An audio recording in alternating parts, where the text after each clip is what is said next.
You've done the work. You've read the books. You've made the changes. You've set the boundaries. You started the new thing. And somehow 6 months later, you look up and you're standing in exactly the same place, just tired in a slightly different way. I want to tell you why that happens, because it isn't a discipline problem and it isn't a mindset problem. It's a sequencing problem. And once you see it, you can't unsee it. So the pattern, I've had this conversation, some version of it, hundreds of times now, and it's almost always sounds the same at the start. Someone tells me their life works. On paper, it genuinely does. The career delivered, the family's intact, the numbers are right. And then they say the sentence, I've come to listen. I don't know why this isn't enough. Not it isn't enough. Why isn't it? Because they've already decided the problem is them. So what do they do next? What any capable person does. They start building. New routine, new goal, new role, sometimes a new business. Something to aim at, because aiming at things is what got them here in the first place. And it works for about a quarter.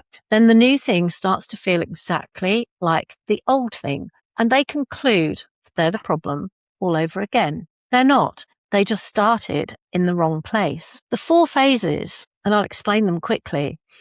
The way I work has 4 phases, not because 4's a nice number, because this is the order it actually happens in. And skipping one doesn't speed it up. It just means you do it twice. Awareness. You notice the gap. Something between the life you built and the person inside it doesn't line up anymore. And that's where most people are when they find me. And here's the thing about awareness. It feels like progress. It feels like insight. So people live there for years, mistaking, noticing for changing. Release. You put down the version of you that got you here. Rebuild. You construct the one who's going to carry the next decade. Integration. You live as that person until it stops feeling like acting. Now, look at where everyone goes wrong. They get awareness. They can see it clearly. And then they jump straight to rebuild. But here we know that to know isn't enough, because rebuild is the fun one. Rebuild is planning and momentum and telling people about it. Release is the one nobody wants. Why release is the one that's skipped? Well, release is unpleasant, and I'm not going to pretend otherwise, because the version of you you'd have to put down is not a bad person. That's the whole problem. She or he worked. He got you the career, the reputation, the resilience, the thing everyone praises for you. You earned all of it, but I call it the survival identity. Whoever you had to become to get through that part of your life that needed getting through. And you can't fire someone who saved you, so you don't. You just try to build a new floor on top of them. But here's what actually happens when you skip it. You build the new thing and you staff it with the old you. Same instincts, same fear underneath, same reflex to prove something. So the new business gets run by the person who was exhausted in the last one. The new relationships get protected by the same armor. The new version of you turns out to be the old version of you, maybe in better clothes. And that's why it keeps happening.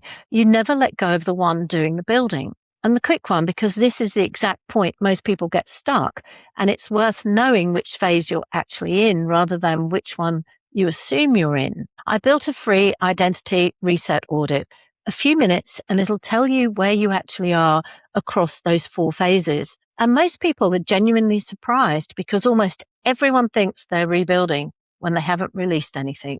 The links are in the description. Come back to it when this is finished. So what does release actually look like? It's less dramatic than people expect. It's not burning it all down. It's not quitting. It's this: naming who you had to be, saying what it cost, and then deciding deliberately which part of that person are coming with you and which ones aren't. So here's 3 questions to sit with them properly, not in your head while you're driving. Question 1, who did I have to become to get through those last 10 years? Sorry, it made me laugh, but it's true.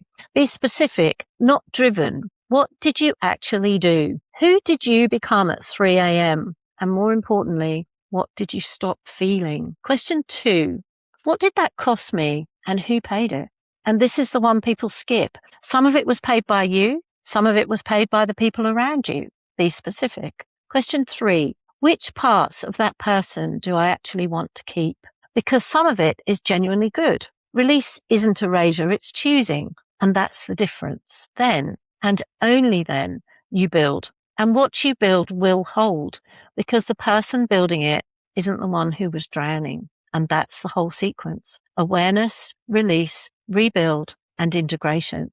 And if you're sitting there thinking, I've been rebuilding for 2 years and it keeps coming out the same, maybe I would just explain why.